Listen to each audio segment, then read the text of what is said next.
झारखंड के सारंडा जंगल में फिर से एक सीआरपीएफ के सब इंस्पेक्टर नक्सली हमले में शहीद हो गए हैं। बता दें कि सीआरपीएफ 193 बटालियन के सब इंस्पेक्टर और एक जवान सारंडा के छोटा नागर थाना क्षेत्र में सर्च अभियान के दौरान आईडी की चपेट में आए थे, जिसके बाद उन्हें सारंडा के जंगल से एयरलिफ्ट कर रांची लाया गया था। रांची के राज अस्पताल में भर्ती कराया गया, जहां डॉक्टरों की देखरेख में इलाज चल रहा था। लेकिन सब इंस्पेक्टर की स्थिति गंभीर बनी हुई थी, उन्हें बाहर भेजने की तैयारी चल रही थी। इसी बीच वह शहीद हो गए हैं।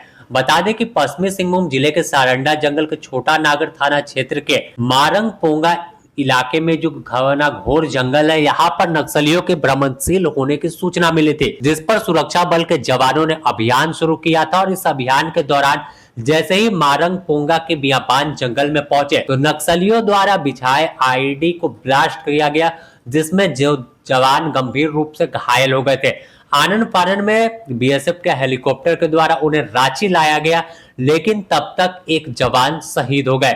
बता दें कि जिस तरह से सारंडा के जंगल में कई बड़े नक्सली जो है वो भ्रमणशील है और लगातार जो सुरक्षा बल की दबिश बढ़ रही है, तो उस दबिश के कारण ये पूरे जंगल में आईडी का जाल बिछाकर बैठे हुए हैं और लगातार पीछे हट रहे हैं। जैसे जैसे नक्सली पीछे हट रहे हैं तो वैसे ही आईडी पूरे जंगल में बिछा कर रखे हुए हैं। और ऐसे में सुरक्षा बलों के सामने एक चुनौती है, और इसी में बीच बीच में जो आईडी की चपेट में जवान आते हैं और फिर ऐसी ही घटना हुई जिसमें एक हमारे जाबाज जवान शहीद हो गए हैं। बता दें कि सारंडा के जंगल में 1 करोड़ का इनामी नक्सली मिसिर बेसरा, एनलदा, अनिगेश नेगेसिया और कई बड़े शीर्ष माओवादी छुप कर बैठे हुए हैं।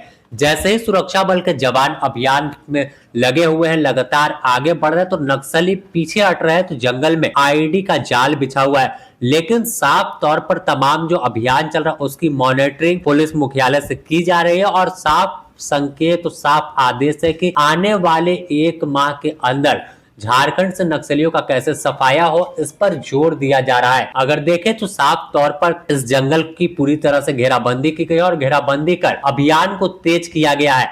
सीआरपीएफ के अलावा झारखंड जगुआर की टीम लगी है, कोबरा की टीम, और फिर झारखंड पुलिस जो है वो लगातार अभियान में आगे बढ़ रही है और कई कामयाबी भी मिली है। लेकिन बीच बीच में आईडी की चपेट में आकर हल्का फुल्का नुकसान उठाना पड़ रहा है। लेकिन यह चीज तो साफ है कि अब जो चुनौती नक्सली दे रहे थे उस चुनौती को पुलिस ने स्वीकार किया है और आमने सामने की लड़ाई लड़ रहे हैं। कमजोर होते माओवादी अब आईडी का सहारा ले रहे हैं और यही वजह है कि जो आईडी का जाल बिछाकर रखे हुए जिसमें आम ग्रामीण से लेकर जानवर और सीआरपीएफ और तमाम सुरक्षा बल के जवान भी कभी कभी चपेट में आते हैं।